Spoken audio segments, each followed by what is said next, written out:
Shan Shields conduit son véhicule dans les rues paisibles de la banlieue, la satisfaction d'une conférence réussie l'habite encore. Professeur d'histoire dans un lycée, il aimait ces occasions d'améliorer son travail. Son tableau de bord affiche une horloge numérique indiquant 16h30. Il était rentré à la maison plus tôt que prévu, un plaisir rare qui signifiait généralement choquer ses enfants avec des courses de crème glacée non planifiées. Shan a vu les rideaux de la fenêtre du salon flotter alors qu'il s'engageait dans l'allée de la petite maison à 2 étages qu'il partageait avec sa femme, Nathalie, et leurs 2 enfants. Il sourit en imaginant ses enfants qui attendent son retour. Tirant de sa mallette, sur le siège passager, des notes et de nouveaux outils pédagogiques qu'il avait hâte d'utiliser, il s'approcha de la porte d'entrée, clé en main, et Shan s'arrêta. Les mots de Nathalie flottaient à travers la fenêtre entr'ouverte du salon. Il fronce les sourcils en entendant la voix calme de Nathalie. « Écoute, Cynthia, » poursuit Nathalie, sans regarder Shan. « Je divorcerai quand il aura fini de payer l'école privée pour les enfants. Ensuite, je l'accuserai de crime domestique et je vivrai avec Ryan et les enfants grâce à son argent. » La main de Shan s'est arrêtée sur la poignée de la porte. Alors que son cerveau se penchait sur la trahison, la planète sembla glisser sur son axe. Sa mâchoire se referma, un muscle se contractant sous la peau. Un ressentiment brut le traversa l'espace d'une seconde, le poussant à lui faire face dès la sortie de la porte. Shan n'était pourtant pas un homme au comportement irréfléchi. Il inspira profondément, ralentissant délibérément son cœur qui s'emballait. Habituellement préoccupé par les dates historiques et la préparation des cours, sa tête débordait maintenant d'un autre type d'approche. Il se retira de la porte et retourna à sa voiture sans appeler. Il y entra, mit le moteur en marche et se dirigea vers le parc au coude voisin. À cette heure-ci, le parc était vide, à l'exception de quelques joggeurs et promeneurs de chiens éparpillés sur le terrain. Shan s'effondra sur un banc vacant avec vue sur la mare aux canards. Il observe le lac calme, les vagues douces brisant son reflet. Habituellement stable lorsqu'il écrit sur un tableau ou une feuille de notation, ses mains tremblent légèrement. Il hésita un instant à sortir son téléphone, puis accéda à sa liste de contacts. Son pouce se posa sur le nom de Nathalie, puis glissa sur elle. Il tapota plutôt sur l'avocate Amelia Hawthorne. L'esprit de Shan était rempli de projets lorsque le téléphone sonna, il aurait besoin de preuves. Il aurait besoin de preuves. Il devrait garder ses objets de valeur. Par-dessus tout, il devait à ses enfants de garantir leur avenir. Bureau d'Amelia Hawthorne, répondit une voix claire. C'est Shan Shields, dit-il d'une voix calme et maîtrisée. Je dois fixer un rendez-vous très important à Amelia. Il s'agit d'un divorce. À l'autre bout du fil, il y a eu un arrêt rapide. Je vois, Monsieur Shielding. Demain, à 7 heures, Madame Hawthorne a un poste à pourvoir. Cela vous conviendrait-il? Shan acquiesce puis se rappelle qu'il est au téléphone. En effet, c'est exactement ce que nous voulons. Nous vous remercions. Shan aperçut un jeune couple, main dans la main, qui se promenait au bord de l'étang lorsqu'il raccrocha l'appel. Il semblait satisfait, libre de toute obligation. Il se demanda si Nathalie et lui avaient vraiment été comme ça ou si tout cela n'avait été qu'un mirage. Se redressant, il se mit debout. Le choc s'estompait, puis une volonté froide et inflexible a pris le devant de la scène. Shan commença à organiser sa stratégie en retournant à sa voiture. Il ne correspondrait pas à la description de la victime. Il ne laisserait pas Nathalie ruiner ce qu'il avait créé. Le soleil se couchait lorsqu'il retourna dans son allée. Avant d'entrer dans la maison, il s'arrêta pour se recueillir. Des bruits de dessins animés l'accueillirent lorsqu'il déverrouilla la porte. Sa fille Émilie, âgée de 6 ans, arriva en trombe, et Nat rebondit. Il l'attrapa et respira l'arôme de son shampoing à la fraise. « Et, princesse, dit-il, la voix cohérente malgré le conflit intérieur. Comment as-tu passé ta journée ?» Les yeux de Shan s'accrochèrent à ceux de Nathalie alors qu'Émilie commençait à raconter en détail ses excursions au jardin d'enfants. Elle souriait à travers la pièce, l'image d'une épouse dévouée. Elle remarqua, en marchant pour lui donner une bise sur la joue, « Bienvenue à la maison, chérie. Le dîner devrait être prêt dans 1 heure environ. » Shan acquiesça et esquissa un sourire. « C'est excellent. Je vais simplement faire le ménage. » L'esprit de Shan s'emballait alors qu'il montait les escaliers menant à leur chambre à coucher. Bien qu'il ait une longue nuit de préparation devant lui, il devait maintenant faire semblant d'être le mari naïf. Shan était résolu à gagner depuis que le jeu avait commencé. Au cours des 3 semaines suivantes, Shan a donné l'impression d'être normal, ce qui aurait fait la fierté de n'importe quel acteur. Au petit déjeuner, il interroge Nathalie sur sa journée et poursuit son rituel nocturne de lecture d'histoire aux enfants. Une paix familiale bienveillante, mais Shan était un homme en mission. Tard dans la nuit, après que Nathalie soit allée se coucher, Shan a placé des caméras discrètes à des endroits clés de la maison. Ses mains étaient solides, ses gestes étaient désormais exacts. Il en a placé une dans la cuisine, une autre dans le bureau et une dans le salon, orientée de manière à filmer le canapé et la porte d'entrée. Pendant qu'il travaillait, Shan repensa à sa première rencontre avec Amelia Hawthorne. L'impitoyable avocate spécialisée dans les divorces l'avait écouté très attentivement. Elle avait hoché la tête favorablement lorsque Shan avait énuméré ce qu'il savait. C'est une bonne idée de ne pas l'affronter. Nous aurons besoin de preuves claires et indiscutables. Enregistrer les conversations, documenter tout, a dit Shan, en se penchant en avant et en se concentrant. Qu'elle n'ait aucun soupçon. Il est essentiel de ménager l'effet de surprise. Shan avait acquiescé, le regard austère. J'ai compris. J'ai déjà commencé à compiler des documents financiers. Je vous obtiendrai tout ce dont vous avez besoin. Shan a ressenti la satisfaction de ne pas être le mari naïf et confiant que Nathalie pensait pouvoir contrôler, tandis qu'il cachait habilement la dernière caméra. Le lendemain matin, au cours du petit déjeuner, Nathalie discute avec animation de son programme quotidien. Elle ajoute, en beurrant son toast, « J'ai une réunion importante avec un client potentiel. Ne m'attends pas, ça risque d'être en retard. » Shan acquiesce et sirote son café. Bonne chance pour la conférence. Je veux que tout se passe à merveille. Shan se demanda combien de visites tardives de Nathalie avaient été en réalité des rendez-vous avec Ryan, alors qu'elle lui disait au revoir avec une tendresse entraînée. Cet après-midi-là, Shan était assis dans sa voiture à un pâté de maison de leur maison, apparemment au travail. Une magnifique voiture de sport s'est glissée dans leur allée. Il l'observa. Ryan Blackwood se dirigea vers la porte d'entrée, avec l'allure d'un vendeur de biens immobiliers impeccable dans son costume de marque. Lorsque Shan vit Nathalie ouvrir la porte et emmener Ryan à l'intérieur en riant, ses paumes se crispèrent sur le volant. Se rappelant que chaque minute de leur trahison était désormais enregistrée dans la maison, il s'est efforcé de respirer profondément. Nathalie et Ryan s'installèrent sur le canapé du salon, ignorant que des caméras cachées suivaient chacun de leurs mouvements. Ryan remplit 2 verres avec le vin de Shan, un cadeau d'une mère aimante. Ryan a dit, en buvant le vin volé, « Bientôt nous aurons tout. Shan ne saura pas ce qui l'a frappé. » Nathalie a gloussé, un son sans chaleur. Il est trop jeune pour remettre quoi que ce soit en question. Presque trop simple. Ryan se rapprocha d'elle, sa main glissant le long de sa cuisse. Et nous commencerons notre nouvelle vie ensemble une fois que nous l'aurons vidé de son sang. Réfléchis, Nat, plus de faux semblants, plus de cachotterie, dit Nathalie, les yeux brillants d'impatience. Je suis excité. Parfois, j'ai du mal à le regarder avec ses remarques sincères sur ses enfants et ses enseignements historiques inestimables. Dans peu de temps, tu n'auras pas à le faire, l'a rassuré Ryan. Nous le prendrons pour ce qu'il vaut, et même plus. En revoyant le film plus tard dans la soirée, les jointures de Shan sont devenues blanches lorsqu'il s'est agrippé au bord de son bureau, mais sa voix est restée constante lorsqu'il a téléphoné. Amelia, j'ai des preuves supplémentaires. Tu vas vouloir voir ça. Shan retrouve Amelia à son bureau le lendemain et lui remet une clé USB contenant l'horrible vidéo. Excellent travail, Shan, a répondu Amelia, sur un ton professionnel. Nous disposons d'un bon dossier grâce à vos documents financiers et à cette vidéo, mais nous ne sommes pas encore prêts. Continuez à rassembler des preuves.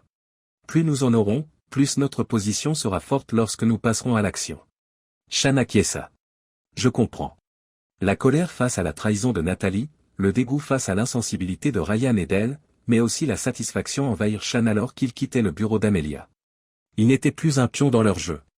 Il était sous contrôle, et ils allaient bientôt découvrir à quel point ils l'avaient sous-estimé. Tandis que Shan rassemblait minutieusement ses preuves contre Nathalie, une difficulté imprévue est apparue au travail. Le conseil d'administration de l'école a convoqué une réunion d'urgence pour discuter de questions financières. Déclaré non essentiel par certains membres du conseil, le département d'histoire était sur la sellette. Shan est assis dans la salle des professeurs avec ses collègues inquiets. Dans cet environnement tendu, les regards sont inquiets et les conversations marmonnées. Ils ne peuvent pas supprimer tout le département, déclare Sarah, professeure d'histoire américaine, la voix tremblante. Enseignant l'histoire du monde, Marc secoue la tête d'un air morose. Vous savez comment ça se passe quand les finances sont limitées. L'histoire est toujours la première à disparaître. Ils conserveront les sciences et les mathématiques, et nous jetterons peut-être un os avec une matière sociale.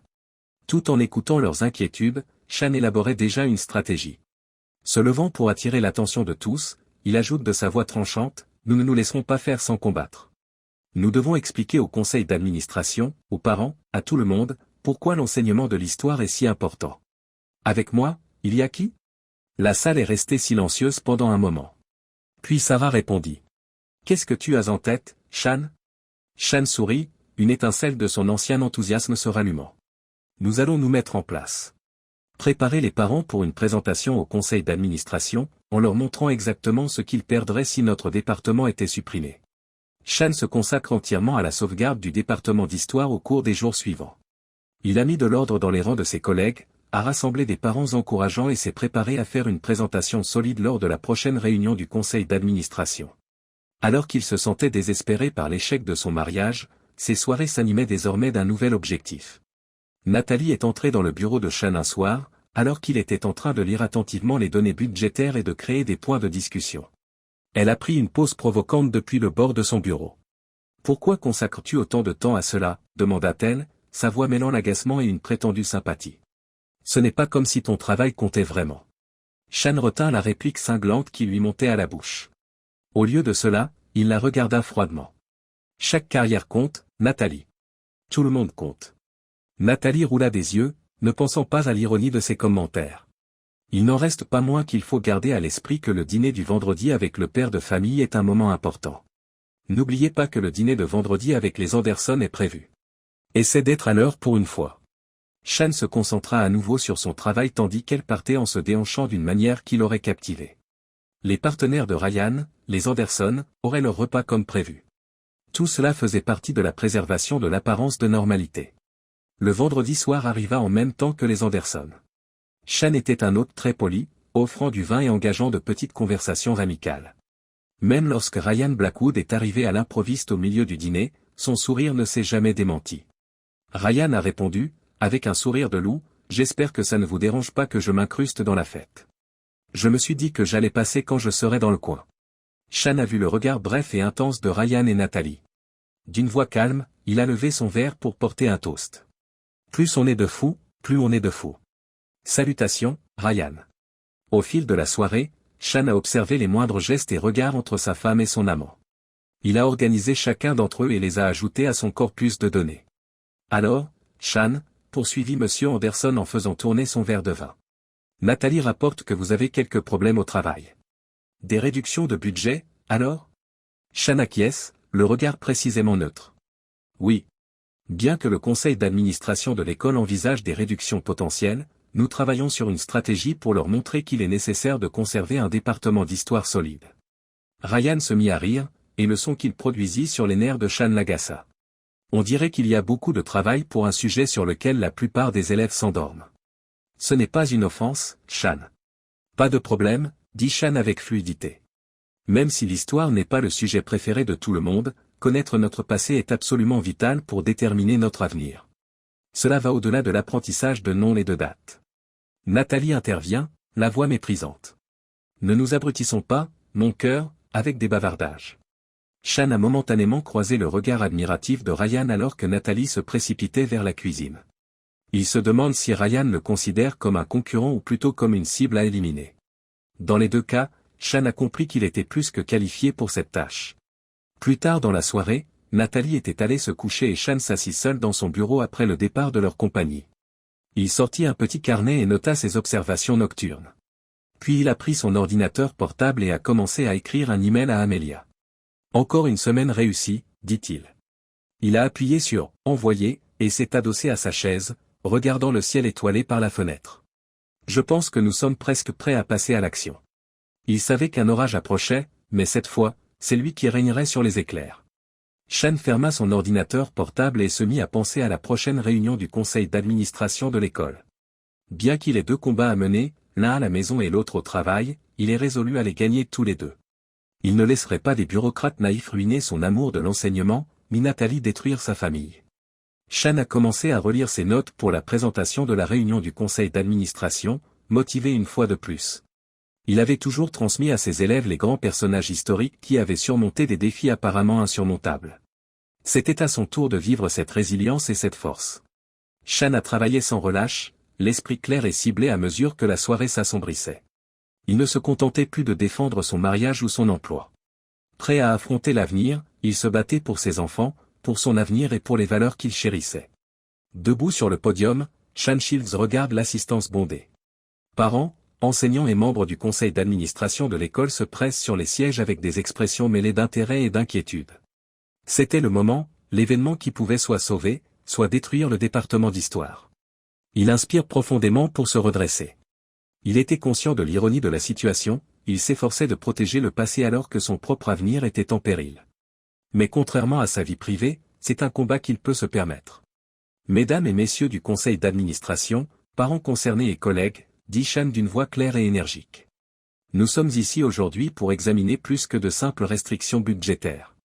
Nous sommes ici pour déterminer ce que mérite la connaissance de notre passé commun. Chan pouvait voir les membres du conseil se pencher en avant, leur curiosité éveillée, alors qu'il commençait sa présentation bien rodée. Il a présenté des données frappantes, inclus des témoignages poignants d'étudiants et créé une image claire d'une époque où l'ignorance historique sera à l'origine d'erreurs récurrentes. Chan a déclaré, son enthousiasme étant perceptible dans chaque syllabe, nous ne supprimons pas seulement des cours, nous effaçons le lien de nos enfants avec leur héritage, leur compréhension de la façon dont nous sommes arrivés ici et leur capacité à façonner notre avenir en supprimant le département d'histoire. Je vous prie de réfléchir davantage à ce choix. Merci. La salle a éclaté en applaudissements. Chan a pu voir plusieurs membres du conseil d'administration hocher la tête favorablement tandis qu'ils s'éloignaient de l'estrade et que les parents se tournaient les uns vers les autres et entamaient des débats animés. Le directeur de l'école s'est approché de Chan, tout sourire, au moment où la conférence s'est terminée. C'était un bon discours, Monsieur Shields. Vous nous avez donné suffisamment de matière à réflexion. Chan acquiesce et se laisse aller à un léger sourire. Merci, monsieur. J'espère seulement que c'était suffisant, il n'a pris conscience de tous les effets de la soirée que lorsqu'il est rentré chez lui. Il en avait terminé. Il avait non seulement préservé le département d'histoire, mais s'était également assuré une promotion au poste de chef de département. Le triomphe l'envahit, séparant momentanément le chaos de sa vie personnelle. Alors qu'il s'engageait dans son allée, Chan aperçut une voiture inhabituelle garée dans la rue. Ses yeux s'assombrirent devant l'élégante voiture de sport. Elle appartenait à Ryan Blackwood.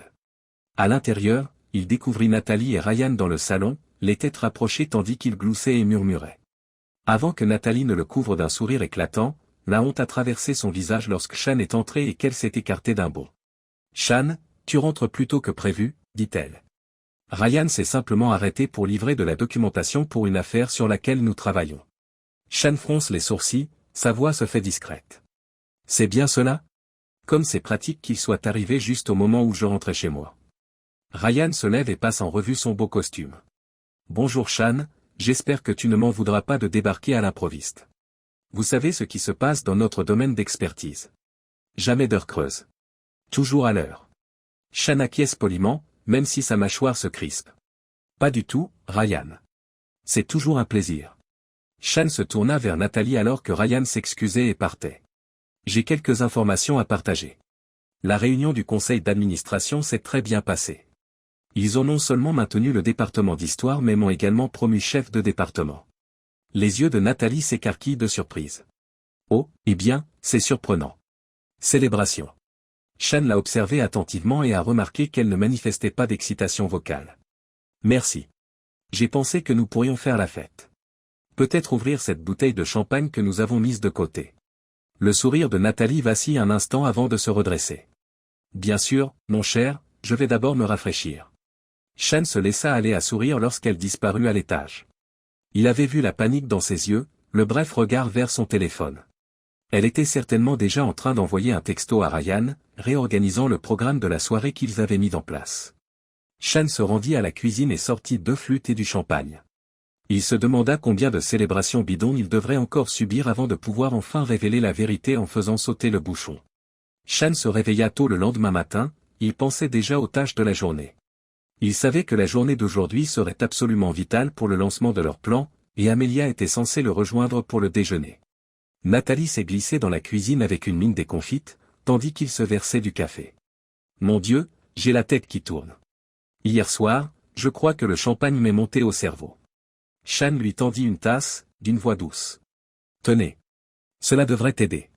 Hier soir, tu semblais vraiment hors de toi. Je craignais que tu n'arrives avec quelque chose. » Nathalie marmonna un remerciement et évita son regard. Chan l'observa pendant qu'elle buvait son café, notant la légère trace de rouge à lèvres au coin de sa bouche, une teinte qu'il savait ne pas lui appartenir. Chan dit nonchalamment, « J'ai une journée chargée devant moi. Réunion cet après-midi. Attendez que le dîner ne soit pas trop tardif.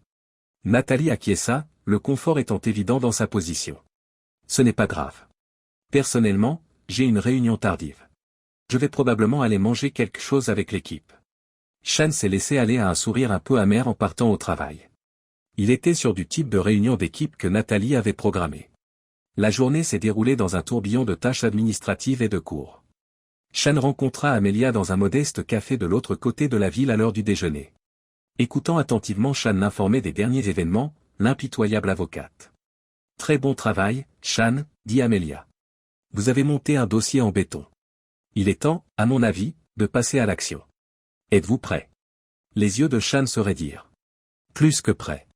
Où dois-je aller à partir de maintenant ?» Amelia exposa leur plan, d'une voix grave et précise. Shan était satisfait à la fin du déjeuner. Le filet se resserrait, et ni Ryan ni Nathalie n'en avaient la moindre idée. Shan a mis en œuvre la première moitié de leur stratégie cet après-midi-là. Il a supprimé leur carte de crédit commune, transféré l'argent de leur compte conjoint sur un compte sécurisé à son nom, et a dit à l'école des enfants qu'il était autorisé à faire des choix concernant leur éducation. Le téléphone de Shan bourdonne d'un message de Nathalie, ***, les cartes ont été refusées alors qu'il rentrait chez lui ce soir-là. Sachant qu'elle rentrerait bientôt et qu'elle voulait des explications, il l'a ignorée. La confrontation était enfin programmée. Cela faisait des semaines qu'il se préparait. Lorsque Shan entendit la porte d'entrée se fracasser, il était dans ses études. Nathalie se précipita vers lui, ses chaussures claquant violemment sur le parquet. « Qu'est-ce qui se passe, Shan ?» Le visage rougi par la fureur, elle insiste. « Pourquoi nos cartes ne fonctionnent-elles pas? Pourquoi ne puis-je pas consulter nos comptes ?» Shan leva les yeux au ciel, le visage indéchiffrable. « Je crois que tu sais pourquoi, Nathalie, ou devrais-je demander à Ryan? Il sera ravi de vous expliquer, j'en suis sûr. » Le visage de Nathalie commença à perdre ses couleurs. « De quoi parlez-vous précisément? » Laisse tomber la comédie, dit Shan d'un ton glacial et maîtrisé. Je suis partout basé sur la connaissance. La relation. Ton intention d'annuler notre mariage. Les fausses accusations que tu avais l'intention de porter. Tu pensais vraiment que j'étais aussi bête? La stupéfaction de Nathalie se transforme immédiatement en rage. Comment oses-tu? Cria-t-elle. Tu n'avais pas le droit de m'espionner. Pas le numéro. C'est vrai. Shan se leva, son ressentiment enfin évident. J'avais entièrement raison. Tu es, ou tu as oublié, ma femme. Entre vos quelques rencontres avec Ryan, il a pris un dossier et l'a posé sur le bureau. Voici tout, les vidéos, les photos, les documents financiers prouvant que votre argent a été versé sur un compte secret. Tout est là, Nathalie, ta petite stratégie est dépassée. Les yeux de Nathalie sont passés du dossier au visage de Shan, avec une perspicacité saisissante. Tu as tout détruit, hurle-t-elle. Non, Nathalie, tu as fait ça toute seule, dit Shan d'une voix ferme. J'ai déjà discuté avec une avocate. Elle sera bientôt là. Je vous conseille de choisir un avocat compétent. Il va en falloir un. Shan s'enfonça dans son fauteuil tandis que Nathalie s'enfuyait de la pièce en proférant des injures et des menaces. Même s'il savait que ce n'était que le début d'une longue et pénible lutte, la confrontation qui l'attendait depuis des semaines était terminée.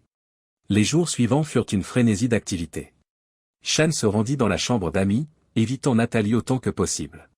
Elle alternait les tentatives de persuasion et les accès de colère, mais Shan restait impassible. Un soir, Shan aidait les enfants à faire leurs devoirs lorsque son téléphone a reçu un message d'un numéro non identifié, ***, vous pensez avoir gagné. Ça ne se fait pas en une seule fois. Shan a effacé le message sans répondre.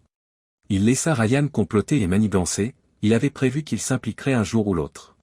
Il était prêt à faire face à tout ce qu'il lui lancerait. Il n'était pas prêt, néanmoins, à voir jusqu'où Nathalie et Ryan iraient pour sauver leur projet. Cela a commencé par des murmures au travail, des collègues qui le dévisageaient bizarrement, des conversations tranquilles interrompues lorsqu'il entrait dans une pièce. Puis vint la réunion avec le directeur de l'école. « Shan, je vais être honnête, » déclare la directrice Harriet Dawson d'un air solennel.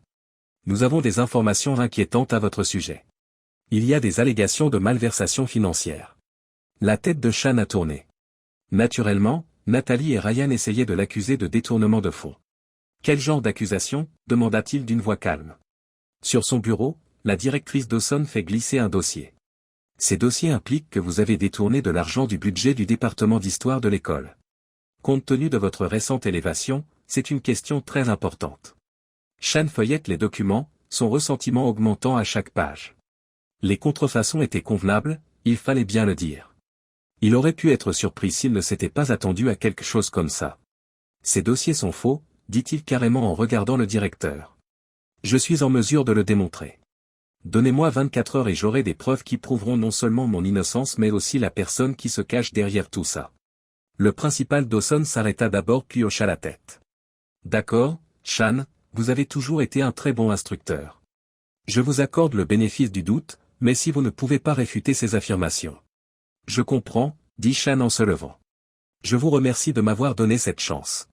En quittant le bureau, Shan réfléchissait déjà à sa contre-attaque. Depuis son arrivée à la tête du département, il s'était appliqué à enregistrer toutes les dépenses de l'école. Le moment est venu de mettre en pratique cette diligence. Pendant que Nathalie dormait ce soir-là, Shan a travaillé sans relâche à rassembler des documents financiers, à recouper des budgets et à produire un rapport détaillé qui non seulement l'a blanchi, mais a également soulevé des questions importantes sur qui avait accès aux données financières de l'école. Le lendemain matin, Shan a présenté ses résultats au directeur Dawson et au conseil d'administration de l'école. Les preuves ne font aucun doute. Outre l'innocence de Shan, la tentative de coup monté indiquait que quelqu'un connaissait de l'intérieur les systèmes éducatifs. L'un des membres du conseil s'est exclamé, en jetant un coup d'œil au rapport, c'est quelque chose. Alors que la conférence se terminait, Shan sentit un poids s'envoler de ses épaules. Monsieur Shields, nous vous devons des excuses et il semble que nous devions enquêter sur une grave violation de la sécurité. Il avait surmonté cet obstacle, mais il comprenait que la guerre n'était pas finie. Lorsque Shan est rentré chez lui ce soir-là, Nathalie faisait les 100 pas dans le salon, un masque de fureur à peine contrôlé sur le visage. Dès qu'il est entré, elle a craché, « Tu te crois malin, n'est-ce pas? Comment oses-tu m'accuser d'avoir essayé de te piéger ?» dit Shan, froidement. « Je ne t'ai accusé de rien, Nathalie, mais il est intéressant que tu supposes directement que je parle de toi. Conscience de culpabilité ?» Le visage de Nathalie se tordit de colère. Alors qu'elle sortait précipitamment, Shan se laissa tomber sur une chaise et la fatigue finit par le rattraper. « Tu vas payer pour ça, Shan. Je te jure que je vais te détruire. » Il saisit son téléphone et compose le numéro d'Amelia. Il dit « C'est fait » quand elle répond. Leur tentative de me piéger pour détournement de fonds a blanchi mon nom, quelle est notre prochaine action? La voix d'Amelia semblait austère mais satisfaite. En concluant l'appel, Shan a regardé les photos de famille qui ornaient le manteau de la cheminée. Bon travail, Shan. Maintenant, nous passons à l'offensive. Il est temps de demander le divorce et de les frapper avec tout ce que nous avons. Bien que tout ait changé en si peu de temps, il se rendit compte que chaque lutte, chaque nuit blanche, chaque moment de souffrance en avait valu la peine lorsqu'il regardait les expressions heureuses de ses enfants. Il les protégerait sans se soucier du coup. Shan Shields ne se contentait plus d'affronter la tempête qu'il avait vue naître il y a quelques semaines. Elle avait enfin éclaté. Prêt à frapper, c'est lui qui maniait la foudre. Devant Shan, un monument de justice prêt à témoigner de la désintégration de son mariage, se profilait. Plus par habitude que par vanité, il fixe sa cravate et monte l'escalier de pierre. Son impitoyable avocate spécialisée dans les divorces, Amelia Hawthorne, passa à côté de lui avec une mallette, véritable boîte de Pandore de preuves contre Nathalie. Shan aperçut Nathalie et son avocat en train de discuter à voix basse alors qu'ils franchissaient les épaisses portes de chêne. Autrefois chaud d'une fausse adoration, les yeux de Nathalie scintillaient maintenant d'un mélange d'effroi et de haine. La mâchoire déterminée, Shan lui fait carrément face. Shan acquiesce, assis à la table des plaignants. « N'oubliez pas, dit Amelia, laissez-moi parler. Vous avez fait votre part du travail. Maintenant, il est temps de laisser les preuves parler d'elles-mêmes. » Femme au visage strict et aux cheveux poivre et sel, la juge rappelle le tribunal à l'ordre. « Dans l'affaire Shields contre Shields, dit-elle, nous allons maintenant entendre les déclarations préliminaires. » Amelia s'est levée avec assurance. « Votre honneur, ce que nous avons devant nous aujourd'hui n'est pas simplement un cas de discorde conjugale ou de différence irréconciliable. Il s'agit d'un cas de trahison préméditée, de conspiration et de tentative de fraude à grande échelle. » Shan a vu le visage du juge passer d'une neutralité professionnelle à un dédain à peine caché au fur et à mesure qu'Amelia présentait ses arguments. Les présentations comprenaient des relevés bancaires montrant les comptes secrets de Nathalie, des transcriptions de discussions enregistrées organisant la mort de Shan, et des photos accablantes de l'adultère de Nathalie. L'avocat de Nathalie, un jeune homme anxieux qui semblait de plus en plus hors de son élément, a tenté de s'opposer à plusieurs reprises, mais à chaque fois, sa protestation a été rapidement rejetée. Au fur et à mesure que la montagne de preuves contre Nathalie augmentait, Shan voyait ses yeux virer à la panique.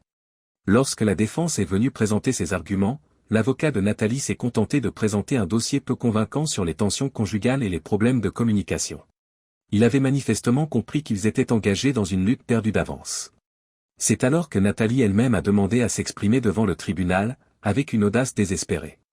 En haussant les sourcils, le juge a laissé faire. Nathalie s'est dirigée vers la barre, son visage étant un masque de vulnérabilité contrôlée. « Votre honneur, dit-elle, la voix tremblante d'une émotion bien rodée, je sais que j'ai fait des erreurs, mais je suis la victime ici. Sean n'est pas l'homme que vous voyez devant vous aujourd'hui. Derrière les portes closes, il est contrôlant, manipulateur. Il a abusé de moi pendant des années, émotionnellement et physiquement. » Une vague de murmures parcourt la salle d'audience.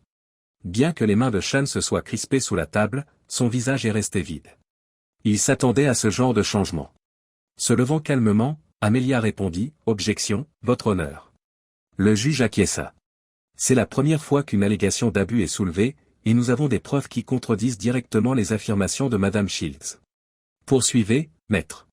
Amelia se dirigea vers le banc en portant une clé USB. « Votre honneur, je voudrais présenter la pièce à conviction G. Il s'agit d'enregistrements vidéo de la maison des Shields, installés par mon client par souci de sa sécurité et de celle de ses enfants, lorsqu'il s'est rendu compte de l'infidélité de Madame Shields et de ses plans pour le piéger. » Le visage de Nathalie a perdu ses couleurs au fur et à mesure que les images s'affichaient sur le moniteur de la salle d'audience. Le film montrait Nathalie elle-même agissant de manière extrêmement violente, réprimandant Sean, contrôlant leurs enfants, lançant même des objets dans ses accès de colère. « Comme vous pouvez le voir, votre honneur, dit Amelia d'une voix glaciale, la seule violence dans ce foyer est venue de Madame Shields elle-même. » Le visage de la juge s'est durci lorsqu'elle a regardé Nathalie.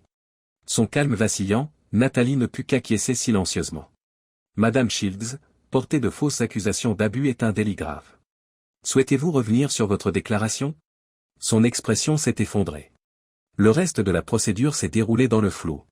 Sa voix résonnait clairement de mépris pour le comportement de Nathalie lorsque le juge rendit enfin sa décision.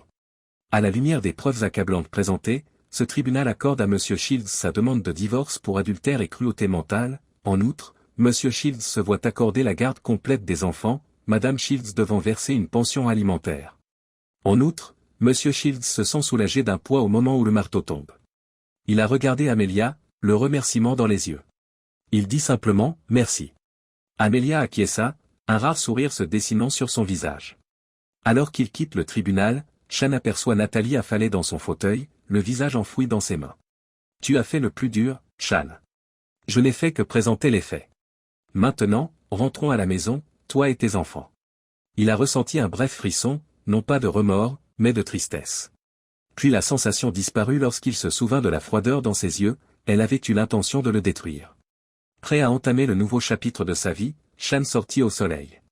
Les semaines qui ont suivi le divorce ont été un tourbillon de transition.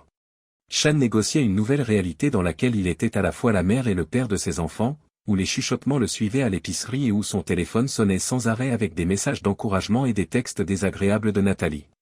La sonnette de la porte d'entrée a retenti un beau samedi matin, alors que Sean s'occupait du projet scientifique de sa fille Emily. Lorsqu'il a ouvert la porte, il a découvert Cynthia, la sœur de Nathalie, qui se tenait sous son porche. Elle avait les traits tirés, les yeux rouges après ce qui semblait être des jours de pleurs. « Sean, poursuit-elle, la voix presque au-dessus d'un murmure. Je ne savais pas où aller. On peut parler ?» Sean marqua une courte pause puis accepta, s'écartant pour la laisser entrer. Assis à la table de la cuisine, leur expérience scientifique à moitié terminée créait une barrière vivante entre eux. Des larmes fraîches coulent sur ses joues et Cynthia s'écrie « Je suis vraiment désolée. Mon Dieu, je me sens si stupide. Nathalie m'a dit que tu étais le bon. Je n'en avais aucune idée. » Sean lui tend une boîte de mouchoirs. « Tu n'es pas le seul sur lequel elle m'a trompé. » Cynthia commence à s'essuyer les yeux. « Je n'ai jamais imaginé que c'était elle qui complotait et trompait. Quand j'ai entendu ce coup de fil, elle semblait se confier à moi au sujet de tes supposés abus. Sean, si seulement j'avais su. Tu me l'aurais dit, » conclut Sean pour elle, d'une voix non pas indignée mais dubitative. Cynthia s'affaissa sur ses épaules. « Je ne sais pas. J'aimerais penser que je l'aurais fait, mais c'est ma sœur, c'était ma sœur, se corrigea-t-elle. Après ce qu'elle a fait, je ne peux pas. Je ne peux pas. » Sean acquiesça, ne connaissant que trop bien l'agonie que représente la rupture des relations avec quelqu'un que l'on croyait connaître. Il dit, « Que allez-vous faire maintenant ?» Cynthia a répondu, je ne suis pas sûr, mais, je ne pourrais pas continuer sans m'excuser, sans que tu saches que je n'ai jamais eu l'intention de faire partie de son plan. Shan a ressenti une étrange variété de sentiments lorsque Cynthia est partie. Bien qu'il s'agisse d'un premier pas vers la guérison, les excuses n'ont pas fait disparaître la souffrance des mois passés. Il faut lui rappeler que toutes les personnes de sa vie n'ont pas été malhonnêtes. Après avoir couché les enfants ce soir-là, Shan s'est assis dans son bureau, fixant la feuille blanche sur l'écran de son ordinateur. Le curseur clignotait lentement, une pulsation électronique prête à s'exprimer. Shan commença à taper presque sans réfléchir. Il a écrit sur la trahison et le choc d'apprendre que la personne que l'on considérait comme son meilleur ami était un étranger. Il a parlé du courage nécessaire pour défendre non seulement ses biens, mais aussi son propre sens de l'essentiel. Shan s'est rendu compte qu'il ne se contentait pas de se plaindre au fur et à mesure que les mots sortaient. Il établissait une feuille de route pour toute personne susceptible de se retrouver dans des circonstances similaires. Lorsqu'il a enfin levé les yeux, les premiers rayons du matin apparaissaient à travers sa fenêtre. Le lendemain, Shan a contacté 2 de ses collègues qui avaient divorcé. Ils se sont retrouvés autour d'un café pour échanger des idées et des histoires. Au fil de la conversation, une idée a germé dans l'esprit de Shan, et si on créait une association de soutien pour les personnes divorcées? Et si nous lancions un groupe de soutien pour les hommes qui ont vécu ce que nous avons vécu? Demanda-t-il avec hésitation. Les autres ont acquiescé avec ferveur et, quelques semaines plus tard, le groupe était devenu une réalité. Ils se sont réunis dans le centre communautaire, un cercle de plus en plus large d'hommes trouvant de la force dans leurs expériences et s'encourageant les uns les autres. Shan a répondu à un appel inopiné à la suite de l'une de ces rencontres. Sur l'écran de son téléphone, le nom de Nathalie lui a provoqué une montée d'adrénaline. Contre toute attente, il a répondu. Shan, la voix de Nathalie était minuscule, à peine identifiable. Il faut que je te parle, s'il te plaît. Shan a serré le téléphone de plus en plus fort. Je pense que nous avons dit tout ce que nous avions à nous dire. Elle a imploré, Nathalie, s'il te plaît. J'ai tout perdu, ma carrière, mes amis, même Cynthia m'évite. Même si je réalise que j'ai fait des erreurs. Des erreurs? Shan lui a coupé la voix, froide. Nathalie, tu n'as pas commis d'erreur. Tu as choisi des décisions réfléchies, délibérées, pour me ruiner et m'emparer de tout ce que j'aimais. Et aujourd'hui, tu paies pour ces décisions. Mais j'ai changé, supplia Nathalie. Je vois à quel point je me suis trompé. Donne-moi une autre chance. Non, répond Shan avec une grande conviction. Tu as pris une décision. Apprends à vivre avec maintenant. Shan a ressenti un sentiment de finalité lorsqu'il a coupé l'appel. Son dernier lien avec son ancienne vie avait été coupé, et il était prêt à accueillir totalement la nouvelle. Les mois ont passé et la vie s'est adaptée à un rythme différent. En tant que chef de département, Shan a découvert qu'il se débrouillait très bien. Les enseignants de tout l'État remarquent ses approches créatives, mais c'est dans son rôle de père célibataire qu'il se sent le plus épanoui. Par une belle matinée d'automne, Shan se tient devant ses élèves, son habituel bourdonnement de connaissances l'emplissant. Mais la leçon d'aujourd'hui est différente. Aujourd'hui, il transmettait la vie plutôt que l'histoire. Il commença, sa voix atteignant le fond de la classe. Aujourd'hui, nous allons parler de la résilience, du fait de faire face à l'adversité et d'en ressortir plus fort de l'autre côté. Curieux, les élèves se penchent en avant. Beaucoup d'entre eux comprenaient des bribes du récit de Shan, il est difficile de cacher des secrets dans une petite communauté. Mais ils ne l'avaient jamais entendu en parler explicitement. Tout au long de l'histoire, nous trouvons des exemples de personnes et de sociétés confrontées à des défis apparemment insurmontables, la Révolution américaine, le mouvement pour les droits civiques, la chute du mur de Berlin. Pourtant, la résilience n'est pas l'apanage des annales de l'histoire. Chaque jour, nous pouvons tous travailler sur cet attribut. Shan pouvait voir l'effet que ses commentaires produisaient en mêlant des événements historiques à des expériences personnelles. Les élèves habituellement somnolents en classe étaient alertes et impliqués. Ceux qui ont lutté contre leurs propres difficultés se sont redressés et leur regard s'est teinté d'optimisme. N'oubliez pas, disait Shan, que l'adversité ne vous définit pas. C'est votre réaction à l'adversité qui est déterminante. Chacun d'entre vous est très fort et résistant. Ne laissez jamais personne vous dire le contraire. Beaucoup sont restés pour remercier Shan lorsque la cloche a sonné et que les élèves sont sortis, certains ont même raconté leurs propres histoires de défis surmontés. Shan a ressenti une chaleur dans la poitrine et un sentiment d'orientation qui transcende la simple connaissance des faits. Shan était prêt à partir lorsqu'on a frappé à la porte de sa salle de classe plus tard dans l'après-midi. Il a levé la tête pour découvrir une femme vêtue d'un beau costume d'affaires et portant un portefeuille en cuir sous le bras. Monsieur Shields tendit la main et ajouta, « Je suis Sarah Blackwood de Pinnacle Publishing. Êtes-vous libre d'avoir une conversation ?» Intéressé, Shan l'interrogea à l'intérieur. Sarah s'assoit avec une posture dynamique. Je vais aller droit au but, Monsieur Shields, ajoute-t-elle. Non seulement dans cette communauté, mais votre histoire a fait le tour du monde. Votre ténacité, votre combat pour la justice, votre travail avec le groupe de soutien sont une source d'inspiration. Si votre expérience était partagée plus largement, nous pensons qu'elle pourrait profiter à beaucoup d'autres. Surpris, Shan se renverse sur sa chaise. Vous insinuez quelque chose. Sarah acquiesce. Nous voudrions présenter à Monsieur Shields une offre de livre. Votre récit, exprimé avec vos mots. Quelle est votre réponse? Shan reste muet un instant. Puis il a hoché la tête, doucement. Cela vaut la peine d'être partagé, même si cela aide ne serait-ce qu'une seule personne à éviter ce que j'ai vécu. Promettant d'envoyer un contrat au départ de Sarah, Shan s'assit à son bureau, un peu abasourdi par cette nouvelle tournure des événements. Son téléphone bourdonne d'un message de la babysitter qui lui rappelle qu'il est l'heure d'aller chercher les enfants. Shan a rassemblé ses affaires et s'est mis à sourire. Bien que la vie lui ait envoyé des boulets, il avait non seulement survécu, mais s'était épanoui. Ses enfants l'attendaient, leurs expressions s'illuminant à son approche alors qu'il se dirigeait vers sa voiture. Emily lui fit un signe de la main tandis que son fils Michael brandissait un dessin qu'il avait réalisé en cours d'art. Shan est envahi par l'amour et les remerciements. Malgré tout, il en était ressorti plus fort, plus sage et capable d'amour. En aidant les autres, il avait transformé sa souffrance en un outil pour le bien, créant de meilleures vies pour lui et ses enfants. Le soleil du soir jetait des couleurs spectaculaires dans le ciel alors qu'il rentrait chez eux. En regardant ses enfants dans le rétroviseur, Shan acquiesce. Ignorant les ombres du passé, ils discutaient joyeusement. Sachant que la route avait été difficile, Shan sourit en pensant qu'elle les avait menés jusqu'ici. Il les a conduits vers une période d'espoir et de nouvelles opportunités. La trahison, qui menaçait autrefois de le ruiner, s'était transformée en un élan vers une existence meilleure et plus réelle. Shan se sentit très calme lorsqu'ils tournèrent dans la rue de la maison. Quels que soient les obstacles à venir, il était prêt à les affronter avec amour, courage et résilience. C'est ici que s'achève notre voyage. Commentez dans la partie réservée aux commentaires. Nous apprécions votre temps. Si vous trouvez l'histoire intéressante, abonnez-vous à cette chaîne. Je vous y montrerai en cliquant sur la vidéo que vous regardez actuellement à l'écran.